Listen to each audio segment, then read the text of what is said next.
Okay, right, my beautiful people, welcome and welcome back to Kalwande TIV, the number one online trending TV. Watu wangu, siku zote tunafanya bidii, tunaletea udaku moto moto. So leo guys, niko hapa tao, mnaona niko CBD niko town bro.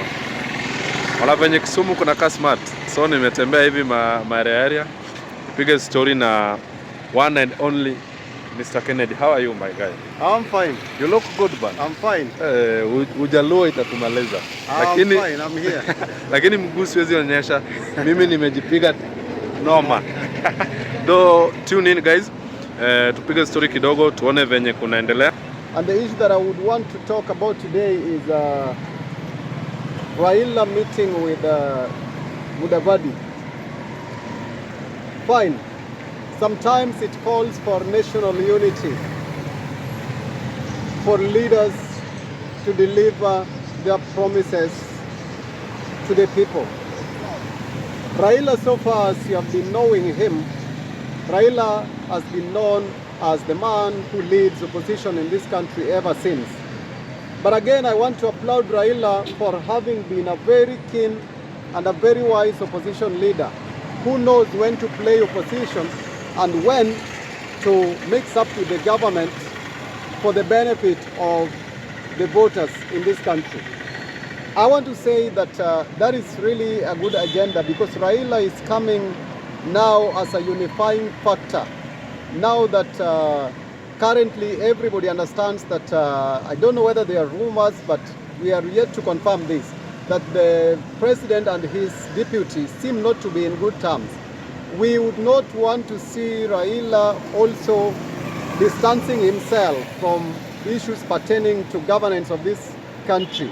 If Gachagua is not in good terms with his boss, we don't also expect Raila also to be far.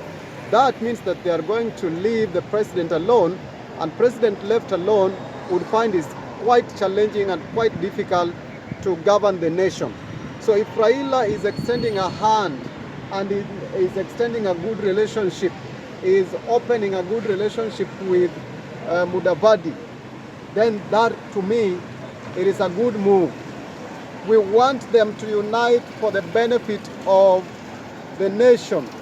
Let it not be a unity that is only going to ensure that themselves they gain on the ground, on the individuals. But we want to see them uniting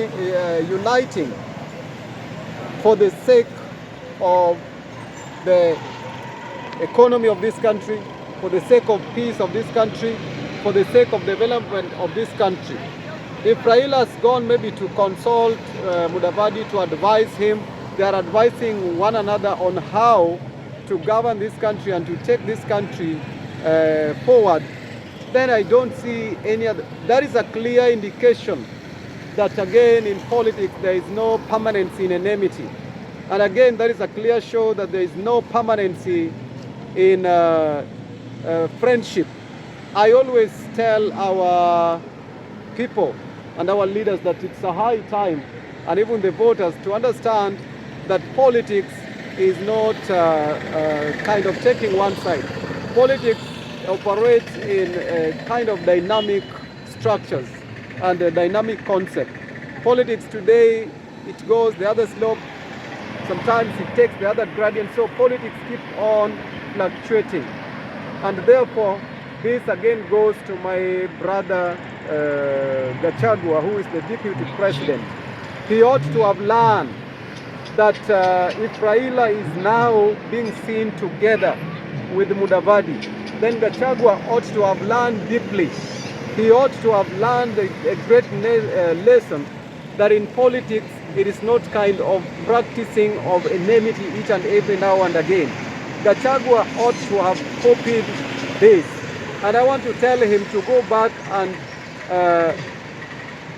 bring back unity to the central people and to the Mount Kenya people.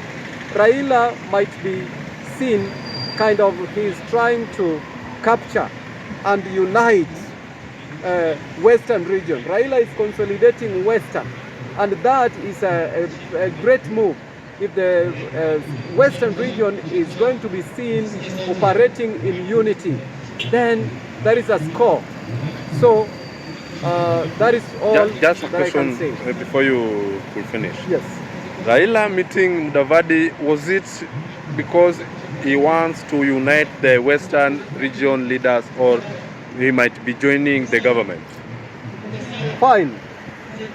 To me, I might analyze it on two perspectives. One, Raila might be having an intention of consolidating unity of the Western region.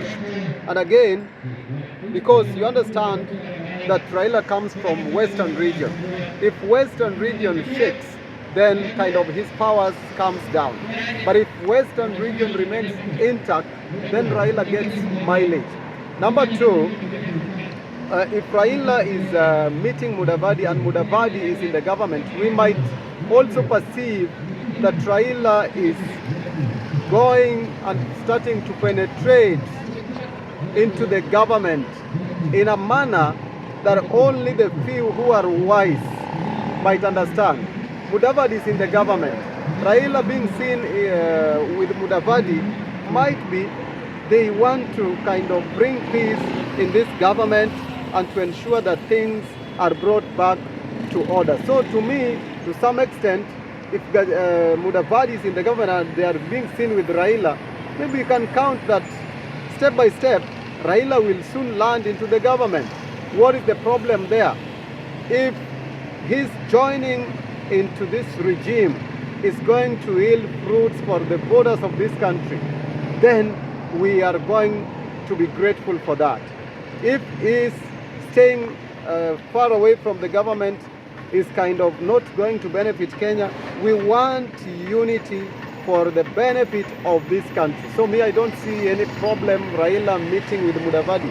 If they are discussing something that is going to benefit Kenyans, let them unite. Oh, it's okay. One last question.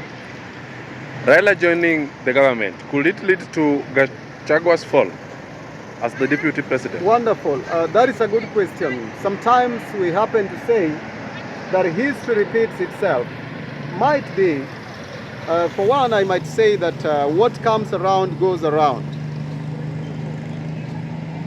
We saw in the last regime, when Raila entered into the government, it brought about some shakings between the president, who was by then Uhuru Kenyatta, and his deputy, who was by then President Ruto. So when Raila was coming in, we saw some kind of shake-ups. So perhaps it might repeat itself, as we say that history repeats itself. So if Ruto is going to maintain his agenda with Gachagua, then Raila gonna not separate them. But if they kind of are not going to remain strong in their unity, therefore let them be ready that when Raila enters there, it might not favor Gachagua if he is not skeptical and tactical enough. As you all understand Raila's games. Raila is a problem. Raila is a kind of a certain factor that when you don't handle him with care, he's going to either unite you or separate you. We know Raila how he operates. He is a very tactical guy. He is a wise guy in politics. He knows politics is all about games. So it depends on, at the end of the day, who scores the card. So if Raila is going to play his card well, but at the end of the day, who does not want to be in the government? We might see Raila as the opposition leader. Sometimes he might really be enjoying opposition per se, as we might perceive it. Even to him, sometimes he's a human being. He would want to be in the government and sometimes enjoy the fruits of the government, and sometimes also to be a contributor to good things. As we saw in the last regime, when Raila joined the government, we saw good fruits in the government of Kibaki when Raila was the prime minister.